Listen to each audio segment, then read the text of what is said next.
ગુજરાતીઓના મનપસંદ ફાફડા ગાંઠિયા અને પાપડી ગાંઠિયા, અને તેમાંય સવારમાં ગરમા ગરમ ઘરમાં બનતા પાપડી ગાંઠિયા ચા સાથે મળી જાય ને તો દિવસ સુધરી જાય। તો આજે ઘરે જ ઝારા વગર એકદમ સહેલી રીતથી પાપડી ગાંઠિયા બનાવવાની રીત લઈને આવી છું। વિડીયોમાં બતાવેલા દરેક વસ્તુના પરફેક્ટ માપથી અને કેવી વસ્તુ વાપરવી તે માહિતી સાથે આ રીતથી બનાવશો ને તો ફરસાણવાળાની દુકાન જેવા જ ફરસા સોફ્ટ પાપડી ગાંઠિયા સહેલાઈથી બની શકાય। ગાંઠિયા કોઈ પણ બનાવીએ, પરંતુ તેમાં પરફેક્ટ વસ્તુનું માપ તો ફરસાણવાળાની દુકાનવાળા પણ લે। તો અહીં પાપડી ગાંઠિયા બનાવવા માટે સૌથી પહેલા વજનમાં 250 ગ્રામ બેસન લઈશું। બેસન માપ પ્રમાણે લીધેલો છે તો તેને ચાળણીમાં ચાળી લેવાનું, જેથી બેસનમાં રહેલા લમ્સ હોય ને તો તે દૂર થઈ જાય અને ગાંઠિયા માટેનો એકદમ સ્મૂથ લોટ બની તૈયાર થાય। પાપડી બનાવવા માટે કોઈ પણ સારી કંપનીનો પેકેટ બેસન વાપરી શકાય છે। બધું બેસન ચડાઈ જાય ને એટલે તેને સાઈડમાં રાખી દઈએ।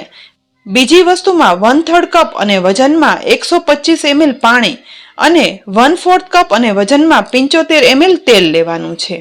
તેની સાથે વજનમાં 5 ગ્રામ અને અડધી ટીસ્પૂન પાપડ ખાર અને 8 ગ્રામ એટલે કે 3/4 ટીસ્પૂન મીઠું લઈશું।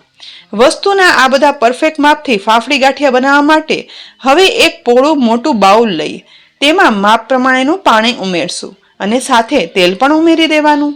એ પછી પાપડ ખાર અને મીઠું પણ માપ મુજબ ઉમેરશું। વિસ્કર વડે બધું એકદમ સરસ ચલાવી અને મિક્સ કરવાનું છે। એક બાજુ સતત ચલાવતા જવાથી બધું મિક્સ થશે, જેથી બેકિંગ સોડા અને મીઠું એકદમ ઓગળી તેલ અને પાણીના મિશ્રણમાં ભળી જાય અને સફેદ મિશ્રણ તૈયાર થાય છે। પાપડી ગાંઠિયા કલરમાં ઉજળા અને સફેદ ફરસા બને તે માટેનું આ એક ઇમ્પોર્ટન્ટ સ્ટેપ છે।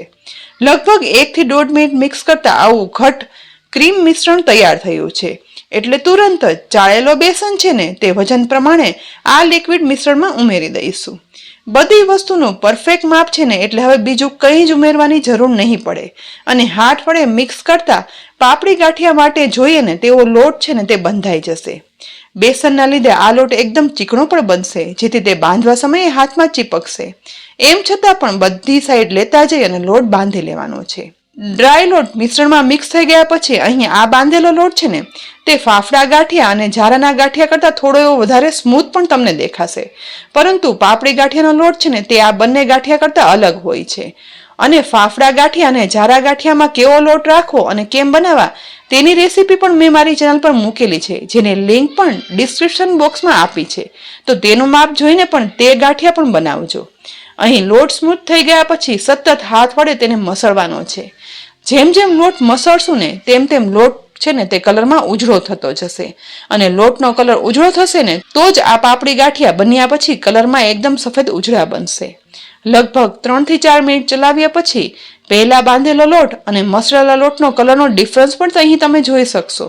હવે સ્મૂથ બંધાયેલા આ લોટમાં ઉપરથી 1 ટીસ્પૂન તેલ ઉમેરી સહેજ એવું મિક્સ કરી અને એકઠો કરી લઈએ। પાપડી ગાંઠિયા મોસ્ટલી બહાર ફરસાણવાળાની દુકાને ઝારામાં બનાવતા હોય છે, પણ જો ઘરે ઝારો ના હોય ને તો આ રીતે સેવ ગાંઠિયા પાડવાનું મશીન તો બધાના ઘરમાં હોય જ, તો તે લેવાનું અને સાથે મશીનની અંદર પાપડી ગાંઠિયા પાડવાની પ્લેટ પણ આવે છે, જેનાથી મેં તમને હમણાં ચોખાની મમરી પાડીને પણ બતાવી હતી। તો આ પ્લેટ લઈશું। આ પ્લેટથી પણ એકદમ સરસ પાપડી ગાંઠિયા બનાવી શકાય છે। સૌથી પહેલા મશીનની અંદર સહેજ એવું તેલ લગાવી લેવાનું, જેથી લોટ છે ને તે અંદર ચીપકે નહીં અને ગાંઠિયા પાડવા લોટનો પૂરેપૂરો ઉપયોગ થઈ શકે। સાથે પ્લેટ પર પણ એક સાઈડ તેલ લગાવી લઈશું।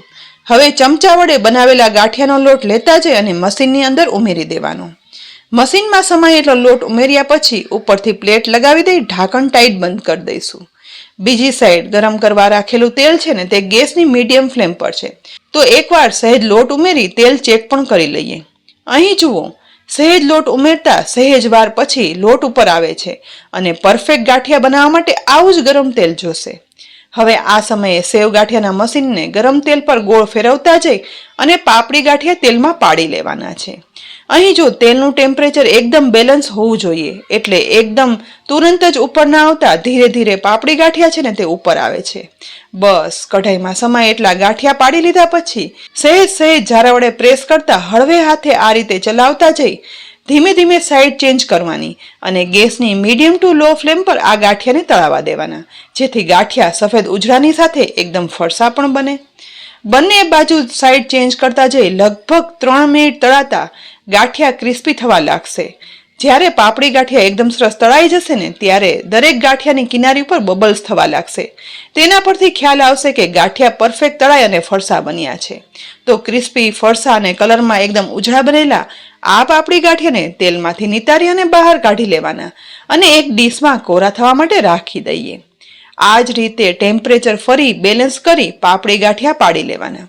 બસ બેસન તમે કોઈ પણ વાપરો, પણ જો આ વિડીયોમાં આપેલી નાની નાની માહિતી અને પરફેક્ટ માપ લેશો ને તો પહેલી વારમાં જ આવા ફરસા પાપડી ગાંઠિયા ઘરે જારા વગર તમારાથી પણ અચૂક બનશે જ.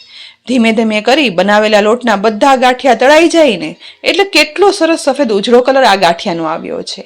હવે ગાંઠિયા સાથે ખાવા માટે લીલા મરચાં પણ સાથે સાથે તળી લઈએ. તો તેલમાં મેં લીલા મરચાં ઉમેરી દીધા છે. ગરમ તેલ છે ને ત્યાં જ મિક્સ કરતા જઈ અને મરચાં તળાયા પછી તેને પણ એક ડીશમાં બહાર કાઢી લઈશું. સવારમાં નાસ્તામાં કે પછી બપોરના સાંજે ભૂખ લાગે ત્યારે એક ડીશમાં આ પાપડી ગાંઠિયા ગરમા ગરમ પીરસી લઈએ. તેની સાથે તળેલા લીલા મરચાં હોય અને ગરમા ગરમ ચા મળી જાય ને એટલે આપણો તો દિવસ બની જાય. જોઈને જ ખાવાનું મન થઈ ગયું ને. અને પાપડી ગાંઠિયાને હાથમાં લઈ પ્રેસ કરતા એકદમ ભૂક્કો થાય એવા તો ફરસા બન્યા છે. 250 ગ્રામ બેસનમાંથી 450 ગ્રામ જેટલા પાપડી ગાંઠિયા બની તૈયાર થયા છે. તો બનાવવાની એકદમ સહેલી રીતથી ફ્રેન્ડ્સ પાપડી ગાંઠિયા ઘરે આ રીતે જરૂરથી બનાવજો. ઘરમાં ચોખ્ખા તેલ અને ચોખ્ખા બેસન સાથે બનતા એકદમ ટેસ્ટી, હેલ્ધી અને બધાને ભાવશે અને બહાર જેવા જ લાગશે એ વાત ચોક્કસ. બનાવ્યા પછી કહેજો કે આ રીત તમને પરફેક્ટ લાગી કે નહીં. રેસીપી ગમી હોય ને તો લાઈક કરી અને શેર કરજો. સાથે જ અમારી યુટ્યુબ ચેનલ સબસ્ક્રાઈબ કરી અમારા ફેસબુક પેજને લાઈક કરી અને ફોલો કરજો, જેથી આવી અનેક ઉપયોગી રેસીપીના અપડેટ્સ તમને તુરંત જ મળે. આવતીકાલે ફરી મળશું નવી રેસીપી સાથે. ત્યાં સુધી આવજો.